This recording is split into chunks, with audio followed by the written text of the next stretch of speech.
When a phone camera app malfunctions, the initial troubleshooting step involves completely closing the application. Reopening the camera app restarts the software, clearing any temporary glitches that may be hindering its functionality. Restarting the app resolves temporary software issues, allowing the camera to function correctly. Restarting the application is the initial step in resolving camera malfunction issues. Accessing the phone settings and navigating to the apps section is necessary for advanced troubleshooting. Clearing the camera app's cache removes temporary files that may be causing it to malfunction. Physical obstructions on the camera lens, such as fingerprints or dust, can impair image clarity. Inspect the camera lens for any visible obstructions if software troubleshooting proves ineffective.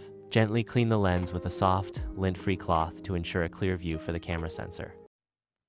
When a phone camera app malfunctions, the initial troubleshooting step involves completely closing the application. Reopening the camera app restarts the software, clearing any temporary glitches that may be hindering its functionality. Restarting the app resolves temporary software issues, allowing the camera to function correctly. Restarting the application is the initial step in resolving camera malfunction issues. Accessing the phone settings and navigating to the apps section is necessary for advanced troubleshooting. Clearing the camera app's cache removes temporary files that may be causing it to malfunction. Physical obstructions on the camera lens, such as fingerprints or dust, can impair image clarity. Inspect the camera lens for any visible obstructions if software troubleshooting proves ineffective. Gently clean the lens with a soft, lint-free cloth to ensure a clear view for the camera sensor.